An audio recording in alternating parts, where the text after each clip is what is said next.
Untuk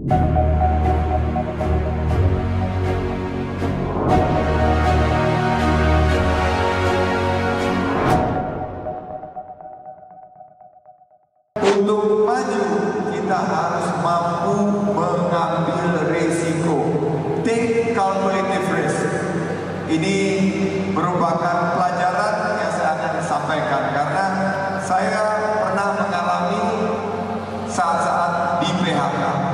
Tahun 9798 saya di PHK. Kehilangan pekerjaan, tidak pernah mempersiapkan bahwa pada satu saat kita kehilangan pekerjaan karena perusahaan tutup, bukan karena kesalahan kita, tapi kesalahan dari krisis ekonomi pada saat itu. Akhirnya apa yang terjadi? Yang terjadi adalah saya memutuskan untuk memulai satu usaha, bukan karena niatan, tapi karena keterpaksaan. Dan di situ tips pertama yang saya ingin bagikan di sini adalah take calculative risk. Ambil risiko. Ambil risiko ini ada rumusnya. Semakin mudah kita mengambil risiko, semakin baik. Karena kalau kita mudah, kita bisa memiliki banyak sekali fleksibilitas. Waktu itu walaupun saya sudah menikah, saya mengambil risiko ini karena baru anaknya satu, tidak memiliki tanggungan yang banyak. Jadi kita bisa mengambil risiko pada saat muda. Kenapa di usia muda ini kita didorong untuk mengambil risiko? Karena risiko mendorong sebuah pembelajaran. Risk will create learning. Belajar kita ini karena kita bisa mengambil risiko, kita belajar sesuatu dalam apa yang menjadi hal yang kita tempuh. Karena risiko ini biasanya orang mengambil risiko itu takut, betul? Ngambil risiko takut, betul? Karena tidak punya ilmunya. Ngambil, kita masuk ke berenang. Berenang itu takut, betul? Takutnya apa? Takut tenggelam. Tapi kalau kita punya ilmunya berenang, kita tidak takut tenggelam. Bagaimana dengan menyeberang jalan? Takut juga. Takutnya apa? Takut ditabrak mobil. Tapi kalau kita punya ilmunya, berpegang tangan, lihat kiri, lihat kanan, insya Allah kita tidak akan tertabrak mobil. Bisnis juga sama, entrepreneurship juga sama. Kita takut karena kita tidak punya ilmunya. Risiko juga membangun kepercayaan diri. Kalau kita bisa mengambil risiko dan sukses, kita akan pede, percaya diri. Gua ngambil risiko, ternyata gua bisa berhasil. Ini adalah sebuah reward, sebuah hasil daripada risiko yang diambil dan sukses. Jadi, kenapa kita mengambil risiko di usia muda?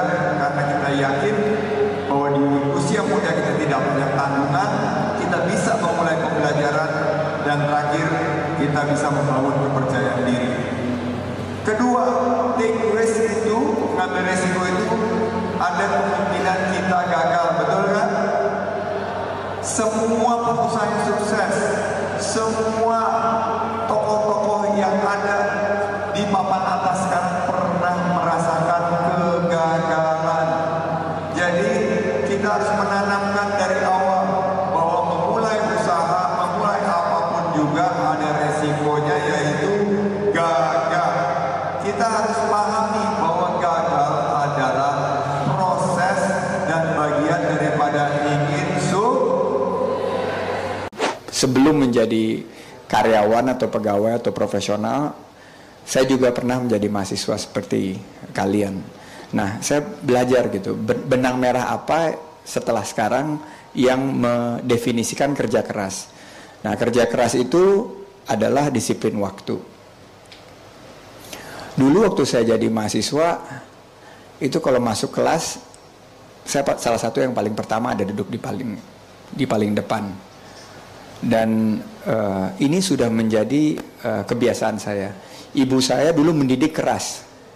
Karena dididik secara keras, itu langsung merefleksikan kepada saya bahwa disiplin itu adalah kunci dan tidak pernah ada kompromi. Jadi disiplin terhadap diri sendiri, disiplin terhadap waktu, disiplin terhadap kualitas kerja itu adalah suatu hal yang utama. Kalau mengerjakan sesuatu itu saya nggak pernah sekali buat terus langsung kumpulin. Diperiksa berkali-kali itu karena itu juga didikan daripada ibu, bahwa hasil yang kerja yang diberikan itu harus sesempurna mungkin. Karena kenapa? Balik lagi, hasil yang tentukan adalah orang lain, atau hasil utama itu yang ditentukan adalah Allah Subhanahu Wa Taala. Tapi ikhtiar itu kita yang tentukan sendiri. Yang kita kontrol itu adalah kerja keras kita, ikhtiar kita. Nah ini yang saya ingin share, bahwa mumpung masih muda-muda, dalam mengerjakan sesuatu itu harus 100%, nggak boleh setengah-setengah, dan kita harus punya prioritas apa yang kita mau kerjakan. Nah, kerja keras itu adalah seluruh dasar daripada usaha kita. There is no shortcut to success. Banyak yang cerita mengenai kesuksesan yang fenomenal, bukan hanya pengusaha tapi politisi dan lain-lain. Tapi yang paling denominator atau titik persamaan daripada orang-orang sukses itu adalah etos kerjanya terhadap kerja keras itu. Saya waktu terus menjadi pegawai kan, lulus sekolah, tiap waktu dulu setiap sekolah itu kalau Sabtu Minggu teman-teman banyak di tempat saya itu, saya ingat sekali gitu. Kita di Indonesia beruntung cuacanya sangat-sangat bersahabat. Tapi waktu tempat saya sekolah dulu, kalau lagi musim dingin itu di luar tuh minus 4, minus 5 derajat Celcius. Jadi dingin sekali. Nah kalau Sabtu Minggu itu nggak ada shuttle bus yang mengantar dari asrama ke perpustakaan. Jadi karena saya ingin menyiapkan diri untuk minggu depannya, wujud dari kerja keras itu saya harus melawan hawa dingin di luar dan angin yang sangat-sangat dingin yang menusuk tulang itu, berjalan kaki 15-20 menit dalam cuaca minus 4, minus 5, ditambah angin itu bisa minus 15, minus 20.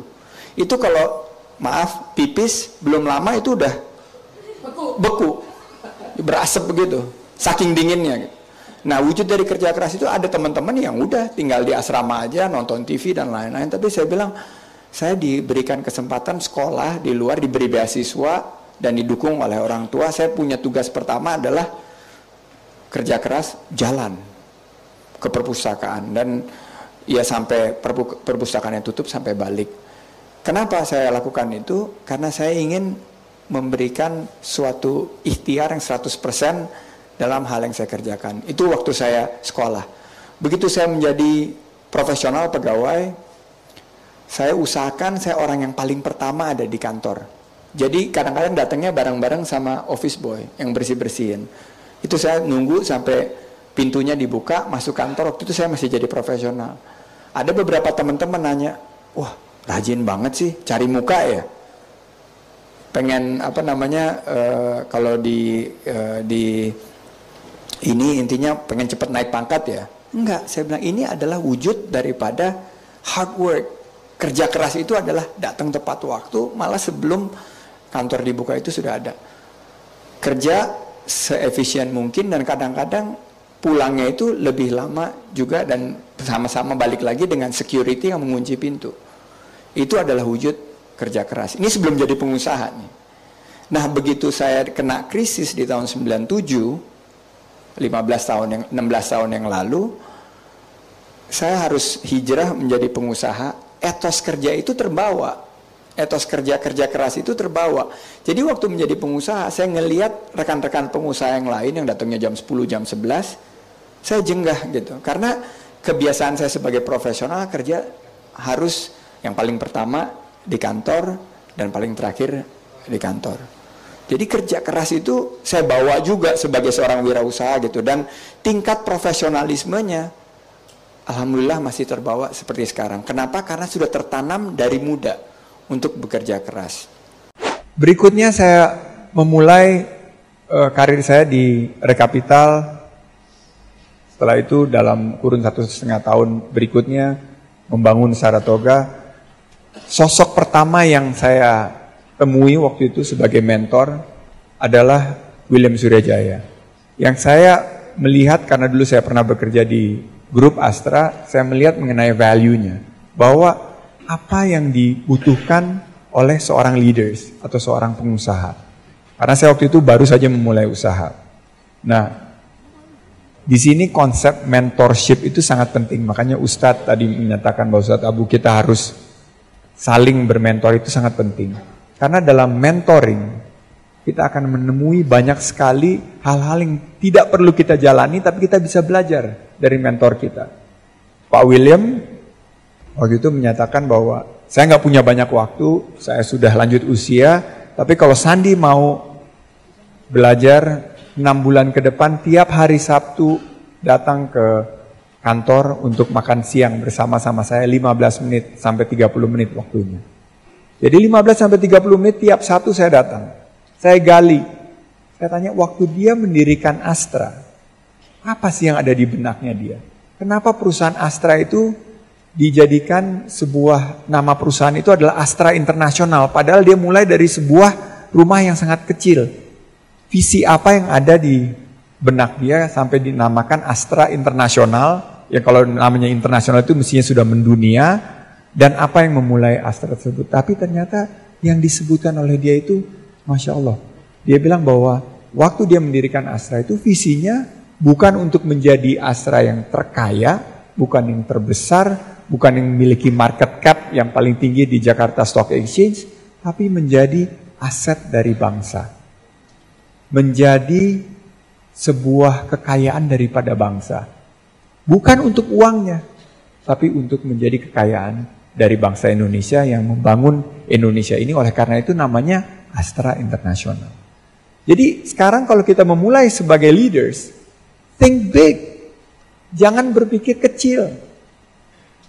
Kalau kita memulai sesuatu itu jangan pernah mengkungkung mimpi kita. Bermimpilah tinggi, aim high, reach for the stars. Coba raihlah bintang-bintang. Mimpi itu harus tinggi. Jangan mimpinya itu skalanya cuman ece-ece. Kita harus mimpi-mimpi yang betul-betul menggelegar gitu. Mimpi yang cetar membahana gitu. Itu yang saya belajar dari William Suryajaya, dan memulai dengan good deed. Nawaitunya itu harus benar, niatnya itu harus benar, dan kita melangkahnya itu harus dengan itikat yang baik. Thank you guys sudah menonton video ini. Ingat untuk share ke teman-teman lain yang mungkin perlu melihat konten ini, dan tulis pendapat kalian di bawah mengenai pola pikir yang baru kalian dengarkan. Tulis juga orang sukses lain yang mungkin kalian ingin lihat kompilasi pola pikirnya seperti konten ini. See you in the next video.